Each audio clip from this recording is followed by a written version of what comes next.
राजखान्थि politics राजखान्थिया permanent नङा राजखान्थियाव जाय थाङो बिनि गोसोआ मा समाव सोलायगोन बेखौ माब्लाबाबो हमदांनो हाया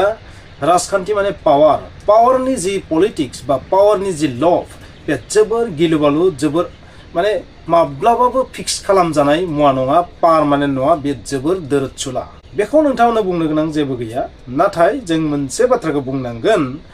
फैगौ जि 2025 मायथाइनि इलेक्शन बे इलेक्शननि सिगां जोबोर गिदिर मोनसे सोलायनाय जों नुनो मोनदों बे सोलायनाया जाहैबाय मा रोखोमनि नोंथांमोना नुदों सासे गेदेर बीपीएफनि नेताया बीपीएफ नागारनानै गुबुन पार्टियाव थांहां मोनसे थासारि थांथारसिगोन खोमा बेबायदि जों बुंगोन गोबां रोखोमनि पलिटिक्स हाबनानै दं बेनि सिङाव आरो बै समावनो गोबां बाथ्राया ओंखारबोदों सोरबा बुंदों नेक्स्ट बाराव मा जागोन बीपीएफ हारसिं गेलेगोन यूपीपी हारसिं गेलेगोन बीजेपी हारसिं गेलेगोन बेबादि रोखोमनि बाथ्रा बेबायदिनो गुबुन रोखोमनि बाथ्रा ओंखारगासिनो थादों जियानो जाया मानो बाथ्राया ओरैबायदि खाम्फा बरगयारी बिथाङा बीपीएफ नागारनानै थांमारसिगोन नामा बेनि सायाव हाग्रामा महिलारिया मा बुंदों मिथिया टाइपनि बाथ्रा बुंदों स' बिथाङा थांमारगोन थांमारा गेरुवा टुपि गानगोन गाना बेखौथ' दासिम मिथिथ'नाय जायाखै डेट मिन्स बिथाङा जाय बाथ्रा बुंदों बेनिफ्रायथ' बे बाथ्राया रोखा खाम्फा बरगयारी बिथाङा जोबोर थाबैनो बीपीएफखौ नागारसिगोन नङाबा बिथाङा प्रेस कनफारेन्स खालामनानै मिडियायाव फैनानै जेबो बुङाखै जाबादि चन्दन ब्रह्म बिथाङा यूपीपीएल हाबनायनि सिगां माखासे कमेन्ट्सखौनो होआखैमोन अराय सम रिएक्शननिफ्राय गोजानाव थादोंमोन ससियेल मिडियायाव फैयाखैमोन निउज मिडियायाव फैयाखैमोन जायखिजाया मिडियायाव फैयाखैमोन जेरावबो लिराखैमोन बिथाङा गावनि इनफरमेसन होआखैमोन नाथाय हरखाब बिथाङा जेब्ला पार्टी सोलायनाय सम फैदोंमोन बै समाव बिथाङा मिडियायाव फैनानै खिन्थादोंमोन खाम्फा बरगयारी बिथाङाबो जेबो रिएक्शनखौ होआखै दासिम एसेबां बाथ्रा भाइरेल जागासिनो थादों नाथाय बिथाङा जेबो रिएक्शन होआखै बेनि ओंथियानो जाबाय खाम्फा बरगयारी बिथाङा नागारनानै थांसिगोन बीपीएफखौ आरो बीपीएफआ खावसे बायख्लाबलांसिगोन आरो बेबायदि जों बुंनो हायो नङा होमबा गोबां कमेन्ट्स लिरग्रा बिथांमोना बायदिसिना बुंदों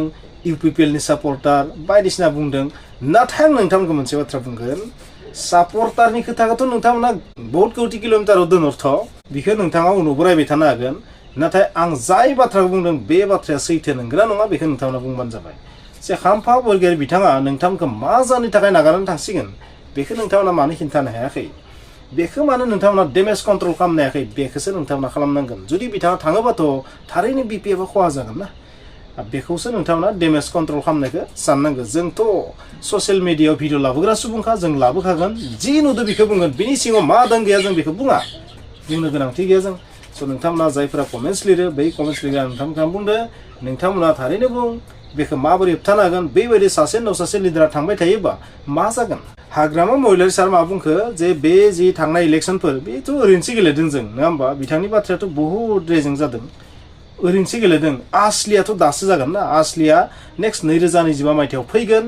बै समाव इलेक्शन जागोन बिटिसिआव इलेक्शन जानायनि उनाव बीपीएफआ सरकार बानायगोन नांगौबा डेपुटी चिफखौ सानै साथामबो बानायनो हागौ जाबायदि राजस्थानाव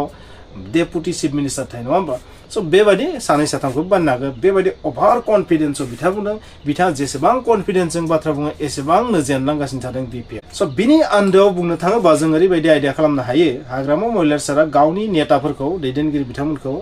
हमथाना लाखिनायाव फेलें जादों जानो हागौ बिथाङा गावनि दैदेनगिरिफोरखौ जाबायदि हमथाना लाखिनांगौमोन बेबायदि हमथाना लाखिनायनि टारगेट गैया एबा बिथाङा पलिटिक्स होननायखौ मोजां मोनला खोमा बिनिखायनो बिथाङा माने ओरैनो बाध्यखाय ससियेल मिडियायाव फैनानै बा इलेक्शन गेलेथारनांगौखाय गेलेबाय थादों ओमफ्राय बास्तबआव इन्टारेस्ट गैला नामा बेबायदिसो मोननाय जाबाय नङाबा नेताफोरा सासे उनाव सासे मानो थांगासिनो थादों आरो बै थांनाय नेताफोरा खिन्थु रावबो आसलि बाथ्राखौ दिनैसिम बुंफेराखै ना बिश्वजित सार ना चन्दनानो बुंदों ना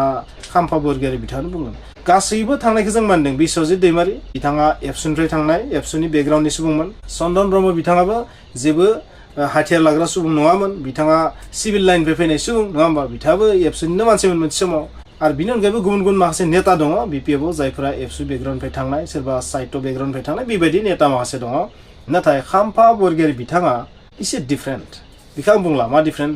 बिथाङा माबोरै नागारनानै थांनाय बेयो एसे साननो गोनां आरो माने नागारनानै थांथावना सुबुं नङामोन नाथाय बिथाङाबो दिनै जुदि नागारना थांनांगौ जादोंबा बिथां बायदि लिडारानो डेपुटी चिफमोन मोनसे समाव बिटिसिनि बिथाङा जुदि बेबायदि नागारनानै थाङोबा आरो बिथांनि लोगोसे बेसेबां बिरफानानै थांगोन बेखौथ' जों मिथिला बिथाङा जाय सानाव बिजेपि जा इउपिपिएल जा गुबुन पार्टियाव जइन जागोन बै सानखालि बेसेबां नेता बिथांजों खारफालांगोन बे खिन्थु नायनो गोनां जागोन मा बै सानखालि बिपिएफनि नेताफोरा जायफोरा बिपिएफ गरा बिथांमोना गाबनांगोन बधय बेबायदि आं सानो आरो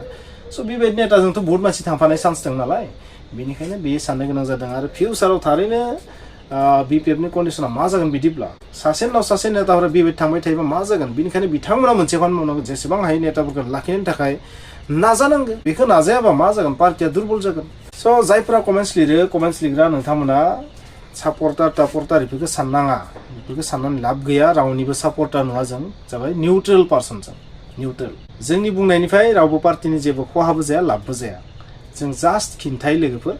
स' पार्टि बासायनोबा नोंथाङा पार्टिनि नेताफोरखौ लाखिनायनि थाखायबो खामानि मावनांगोन बेबायदि खामानि मावाखै जानो हागौ बेनिखायनो थांदों स' फ्रेन्ड्स आंनि रिएक्सनखौ नोंथांमोना खोनाबाय साज्रां रिएक्सनखौ नोंथांमोना खोनाबाय नोंथांमोना बुजिबाय बिपिएफनि कन्डिशना मा जाना थांगासिनो दङ